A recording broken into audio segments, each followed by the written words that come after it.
6 سبتمبر لأن يبان لي بالليل المواطن يكون أكثر استعداد للإدلاء بصوته، والأسباب تقنية محضة ما تأثر لا على ضرورة الانتخابات ولا على كيفية سيرورة الانتخابات. الباقي كله فلسفة وتكهنات، اللي يبغيك يشوف فيها أمور إيجابية واللي يكرهك يشوف فيها أمور سلبية وخلاص. C'est une manière indirecte de me poser la question est-ce que نترشح ولا ما نترشح؟ وما نجاوبك. هو أعتقد أنه ماهوش وقتها، مازال فيه برنامج برنامج مازال فيه 5 شهور. À 2026, 2027, avec le reste de ce qui reste pour doubler les salaires, c'est-à-dire on est à 47%, نزيدها 53% تاعها باش نولي حقت المرتبات إلى زيادة تاع 100%. أنا على وشك الاتفاق باش ندير مزرعة تاع 100,000 هكتار. سي كال ولاية مسيو بريزيدون؟ نديروها في أضرار باش نبدا لأول مرة نحاول ننتج الغبرة نتاع الحليب عندنا. ماهوش قدر المحتوم أنا باش نستورد، ننتج تاعي. لازم نرفع من قيمة الدينار.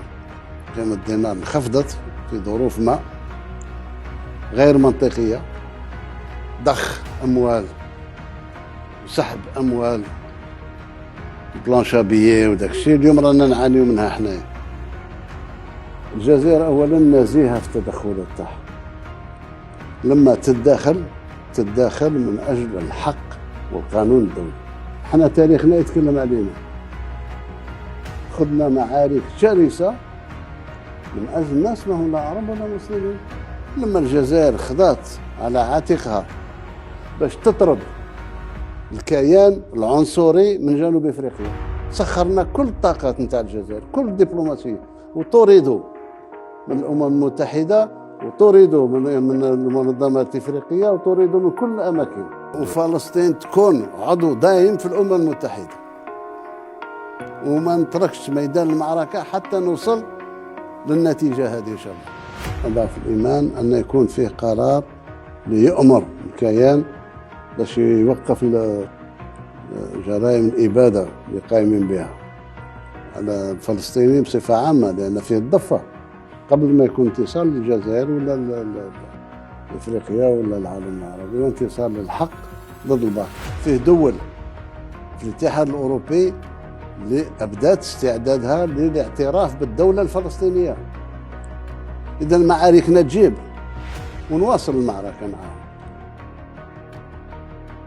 ربما كنا احنا دولة متطرفة في الدفاع عن الوحدة الترابية نتاع مالي ووحدة الشعب المالي.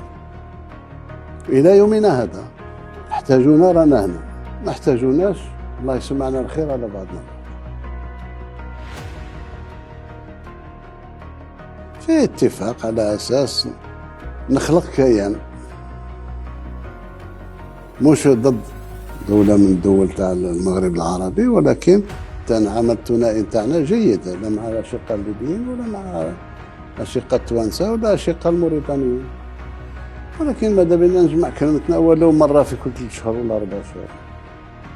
جيراننا في الغرب باب مفتوح، هم داروا اختيارات أخرى ما يسهل عليهم، أحرار بيان سور، كل واحد حر في التصرفات تاعو. ولكن احنا ماذا بينا فيه بعض الامور اللي تهمنا مع بعض، وبالاخص ان مشاكلنا تكاد تشبه بعضها بعض.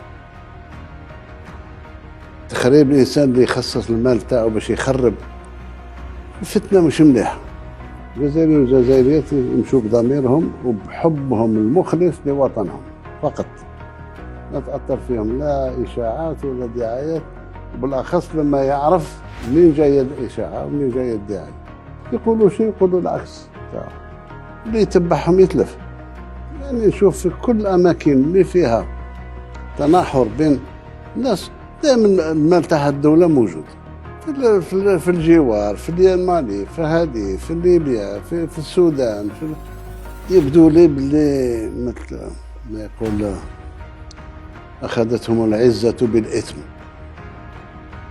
يعني كيفاش حنا ما تخليناش كذا وكذا وكذا. بداية إن شاء الله الجزائر ما تركعش، ولاو ياخذوا العبرة، ياخذوا العبرة من الدول العظمى اللي نحترموها كثير وتحترمنا هي تاني، وقرارنا محترم. لكن تبغي التصرفات اللي عندك مع ناس اخرين تفرضها عليا، راك غلط، غلط بزاف. احنا في 5,630,000 شاهد من أجل هذه البلاد هذه، وقرب لا بغيت، هذا ما كان.